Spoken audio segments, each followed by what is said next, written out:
So there's so many injuries that just popped up, and there's a lot of questionables if someone's going to play or not. So I'm going to do my best. And well, first off, my favorite player of the week was Aaron Jones. He still might play, but just a 1v1 of Aaron Jones and pair him up with Brandon Cooks was my play.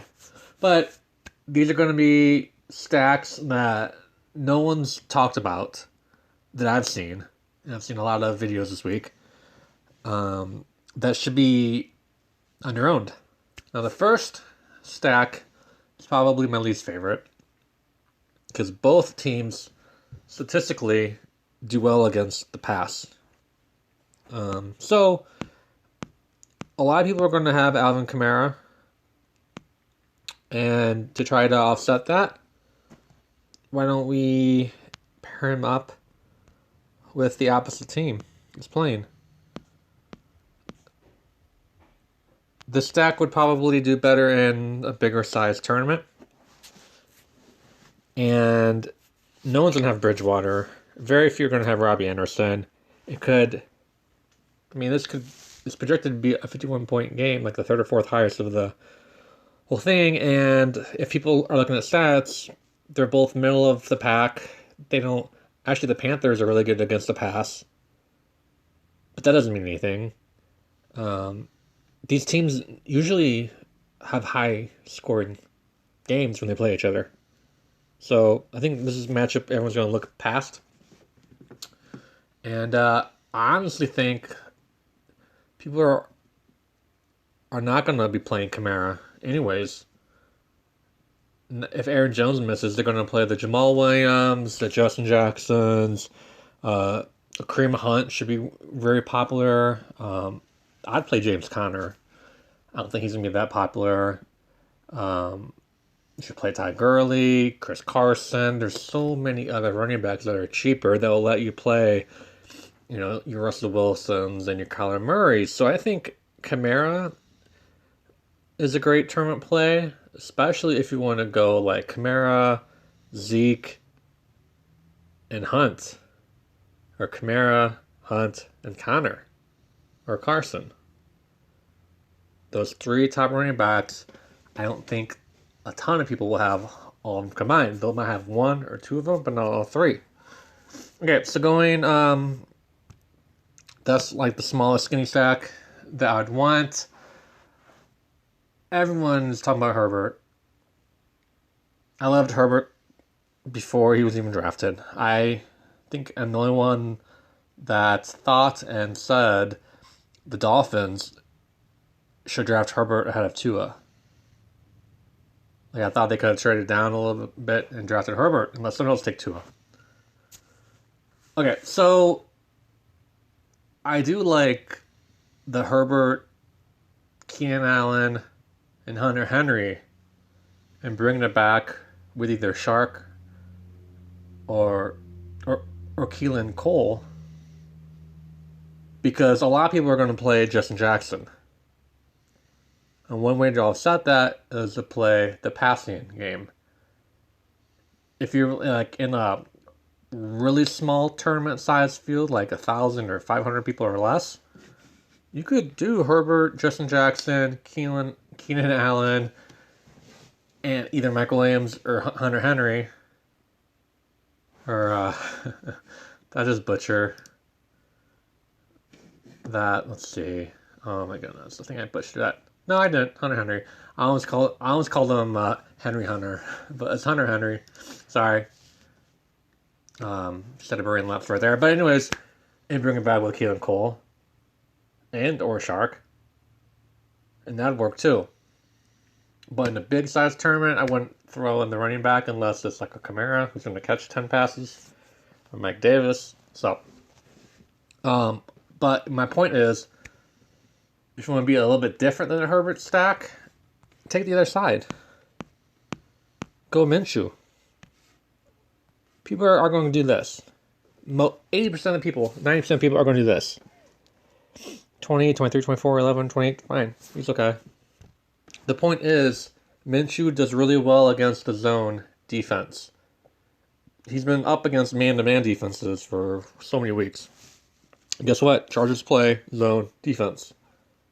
So you can just take this side, and people take Justin Jackson. Okay, I'm playing my Jaguars with them. Now, the last thing I saw, Shark was questionable. He doesn't have an injury tag right now. Great. Shark is going to bounce back. See, he had a terrible game last week by 11 in 4. He's going to put up a 30-point game this week.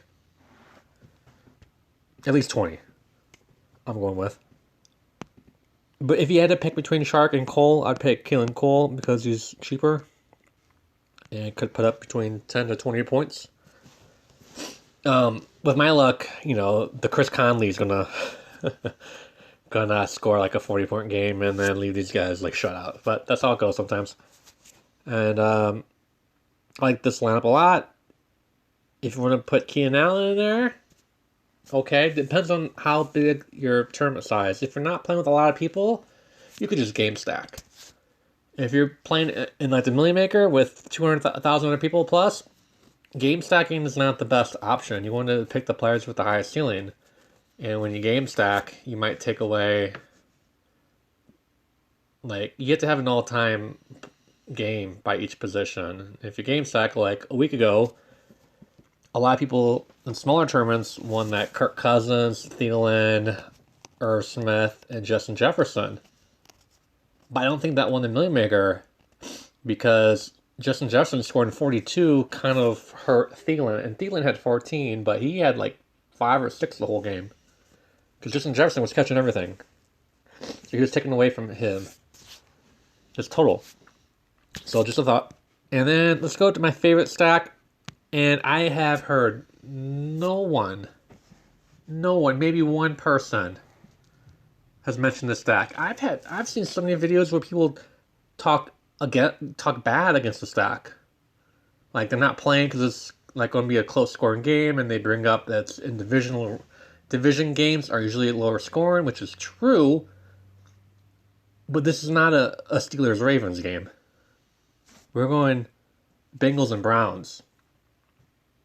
The last time they met, it was a 35-30 game. I'm not saying it's going to happen again, but I would say there's a better than 50% chance that's going to be a high-scoring game.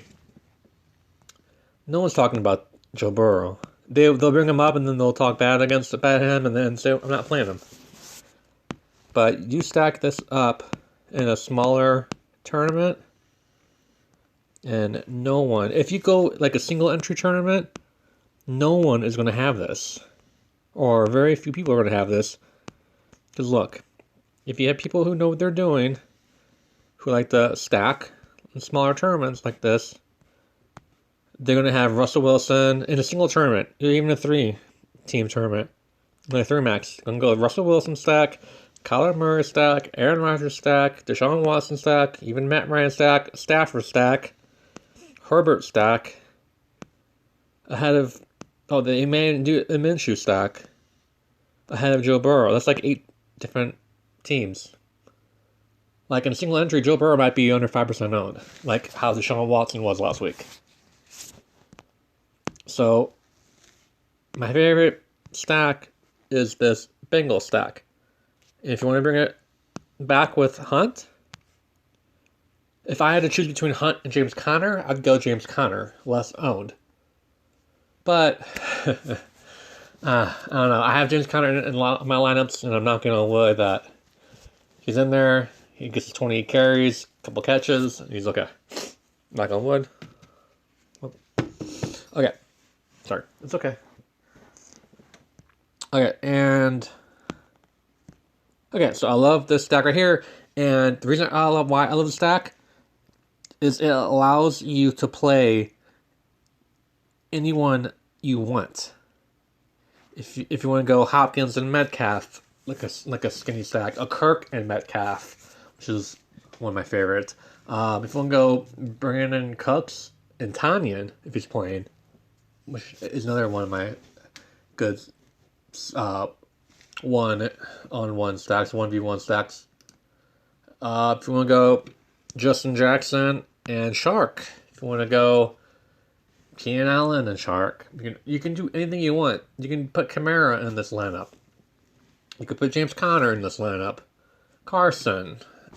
I mean, name anyone you want to play. And not only can you play anyone you want to play, but this lineup, this stack will be not be as highly owned as the other ones. Yeah, I mean, Kareem Hunt might have like a 25% ownership. And Higgins might have like a 15% ownership. But all these guys on one team in a small field tournament, I'd say 3% or less. 2%. If everyone has the same guys. And it allows you to be different in the rest of your lineup. So, just a thought. Yeah, I mean, there's a lot of stacks you can do, but this Burrow, Boyd, and Higgins kind of stands out to me as a really good play. So, that's going to wrap things up for this week. I'm not going to have a top cheap plays video because, I mean, other than like a Marvin Jones or Amendola, you don't need to go that low this week. There's plenty of value to be had to make it different. But I heard an interesting stat that Marvin Jones, 2 weeks after his bye week, usually has been in a winning GPP tournament lineup. So, if you want to do a Marvin Jones stack with, your Galladay and Swift and Stafford, bring it back with Gurley or Julio or Ridley. Also, too, I've just looking at the box scores. Everyone's going to go Julio Jones this week over Ridley. If Ridley is completely healthy, now Detroit, they give up a lot of receiving yards to both the number 1 and number 2 receivers, but it seems like the number 2 receiver is the one that catches the touchdowns. Like, if they're playing a team like the Falcons, Julio might have 8 for 100, which is very good. But Ridley might have 8 for 100 and 2 touchdowns. That's how it's... Or 8 for 60 and 2 touchdowns. Or, like you catch my drift. So if you had to pick between Julio and Ridley, I'd go Ridley. He should be lower owned. People are going to be off of Ridley because he's been kind of hurt and he hasn't had as good of a couple weeks. But Ridley, I wouldn't be shocked if he goes off for over 30. And Julio goes for like 15 to 20 this week. But who knows? That's why they play the game. And, yeah. So that's it. Let's win some money. And I should have more videos next week. All right, guys. Have a good one.